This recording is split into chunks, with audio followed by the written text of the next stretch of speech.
আজি 28 কোটি টকা খৰচ কৰি স্পোৰ্টস ৰিহেবিলিটেশন আৰু পাৰফৰমেন্স সেন্টাৰ এটা স্থাপন কৰিছো।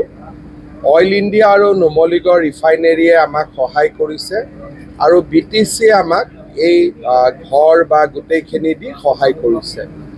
যোৰহাট আৰু গুৱাহাটীত এই সেন্টাৰটো আমি 2 বছৰ আগতে কৰিছিলোঁ। 25,000 সেশন অলৰেডি 2টা সেন্টাৰতে কমপ্লিট হৈছে আৰু এই সেন্টাৰত প্ৰশিক্ষণ লোৱাৰ পিছত 100 জন প্লেয়াৰ্সে নেশ্যনেল লেভেলত মেডেল পাবলৈ সক্ষম হৈছে। কোকৰাঝাৰ যেহেতু অসমৰ এখন ক্ৰীড়াৰ দৃষ্টিভংগীৰে খুব আগৰণুৱা জিলা, মই ভাবোঁ যে কোকৰাঝাৰত এই সেন্টাৰটো স্থাপন হোৱাৰ লগে লগে খেলুৱৈসকলৰ ফিজিক্যাল ৰিকুৱাৰমেণ্ট, ৰিহেবিলিটেশ্যন ৰিকুৱাৰমেণ্ট আৰু ইঞ্জুৰি মেনেজমেণ্ট এই গোটেইখিনিতে যথেষ্ট সহায়ক হ'ব। এই গোটেই সেন্টাৰটো আমি অলিম্পিয়াড অভিনৱ বৃন্দাৰ লগত একেলগে সহযোগত আমি নিৰ্মাণ কৰিছোঁ আৰু সেন্টাৰটোৰ গোটেই মেন পাৱাৰ, ইকুইপমেণ্ট, ট্ৰেইনিং এই গোটেইবিলাক অভিনৱ বৃন্দা ফাউণ্ডেশ্যনে চোৱা চিতা কৰিব। কোকৰাঝাৰৰ কাৰণে ই এক অনন্য উপহাৰ।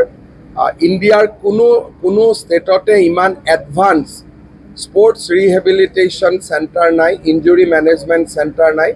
This is a unique gift আৰু মই ভাবোঁ যে কোকৰাঝাৰৰ ক্ৰীড়াবিদসকলে, স্পোৰ্টস পাৰ্সনসকলে নিশ্চয় এইটো ইউজ কৰিব আৰু লাভৱান হ'ব। টেন্ডাৰ চলি আছে, এই বছৰতে কাম আৰম্ভ হৈ যাব। 125 কোটি। 3 বছৰ লাগিব। স্যাৰ, আপনাৰ কাৰ্যকালতে বহু খেলুৱৈ আন্তঃৰাষ্ট্ৰীয় সুনাম উঠাবলৈ সক্ষম হৈছিল।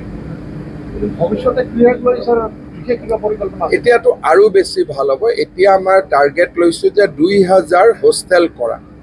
খেল মহাৰণ বা গ্ৰাউণ্ড লেভেল কেম্পেইনত আমি যিমান প্লেয়াৰ দেখা পাম তেওঁলোকক আমি চৰকাৰী খৰচত হোষ্টেলত ৰাখিম, ট্ৰেইনিং কৰাম আৰু এটা আমাৰ লাৰ্জ প্লেনিং এটা আমি কৰিছোঁ আৰু এইবাৰ বাজেটত তাৰ বিষয়ে এনাউন্সো হৈছে।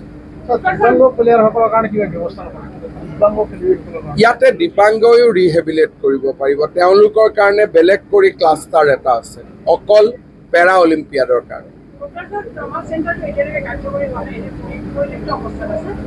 মেডিকেল কলেজতে কৰিব লাগিব, বহুত কেইটা চেণ্টাৰটো চলাব নোৱাৰি।